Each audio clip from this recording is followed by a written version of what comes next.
Who is actually winning the Civil War in House of the Dragon Season 2? Is it the Greens? Is it the Blacks? Who is winning this actual war?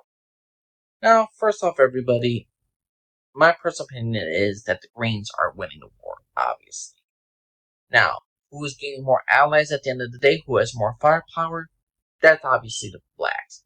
It's taken them a while. They've got more dragons. They are finally united. Rhaenyra has her army assembled. She's got the Freys on her side. Jace brought down the army of the Starks to come down from her. Rhaenyra's probably going to get the Dragon Sheep Stealer. Then, not to mention that the Vale army will probably come out to Rhaenyra's aid, just because the fact is, hey, we got now the dragon to defend us. We'll send the army now to defend you. So Rhaenyra's now got her allies coming to her aid. She has the Riverlands, no thanks to Daemon, but she's got them.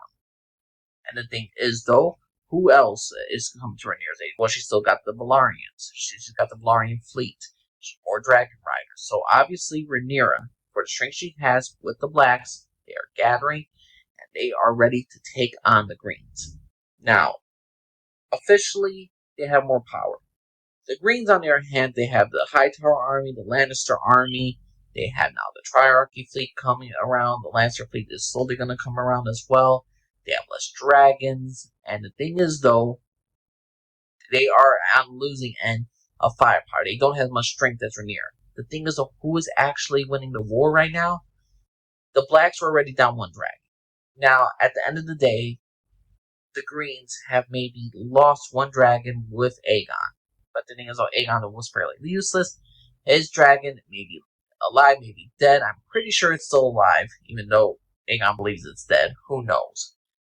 Whether or not, how the writers are going to do this. Because the writers in Season 1 and Season 2 are completely different, and you never know what they're going to do in Season 3. They might just accent the entire thing, and they'll have a new dragon that will end things for Aegon to win, so he could, technically win the war and all that stuff. You never know what the writers are going to do. But either way, the Greens have actually won 4 battles, and they have sacked a city. Well, another city. So here's the thing. The Greens, with Criston Cole, with Aemon, Criston Cole took Rosby and Stokeworth right next to King's Landing, who were in support of Rhaenyra. Then he sacked Duskendale. And he took a member of Rhaenyra's council in Duskendale. Then he took over Rook's Rest, eliminating another member of Rhaenyra's council in Rook's Rest. Not to mention, Aemon kills Rhaenys and Meleys the dragon. So Rhaenyra loses 3 members of her council, one who was the wife of Corlys Velaryon, and then she lost one of her strongest dragons. Not to mention, and this was got into the whole point that Rhaenyra needs more strength, more army, because she literally had no power whatsoever until the last episode or 2 of Season 2. And not to mention, because of the strength of Rhaenyra and her allies, Aemon destroyed another city called Sharppoint, and he burned it to the ground. Who was siding with Rhaenyra, who was helping with the blockade, got burned. They're gone. So, and we're looking at battles, who's actually won victories, who's actually eliminated certain members off the board for Rhaenyra. We're going to say the Greens.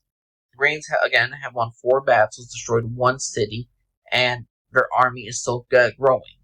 Granted, who will win ultimately the war at the end of the day, who will have the allies at the end, who will have the strength at the end. The Greens obviously have less strength than the Blacks, but the thing is, though, who has actually won wars, who's actually made strikes against the Blacks, it's the Greens.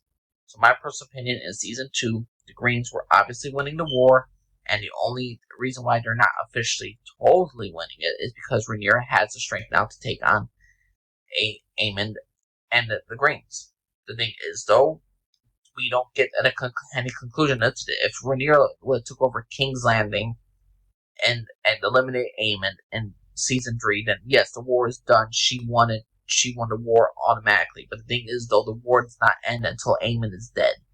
Aegon, he's in hiding right now, so overall, while the Greens look fractured, they still have statistically more battles won and more victories on their side than the Blacks. Because the Blacks literally just took over Harrenhal, which was an empty freaking castle with no bloodshed, and these are people who are really, the Strongs immediately sided with freaking Rhaenyra. So either way, it's not a victory. You just went over a castle, you beat up one guard, and be like, yeah, we're on your side. That's not a battle, that's not a victory, that's not a win. A broken castle that's haunting people's asses is not a sense of like a victory. So overall, the Greens have like maybe 4 victories to Rhaenyra's 0, and they have more body counts than the Blacks. But that's probably going to change in Season 3, so for now, who's winning the war? It's the Greens versus the Blacks, but please know what y'all think. You think Rhaenyra is winning the war? You think the Greens are winning the war? Please know what y'all think. Just leave here for everybody. Bye.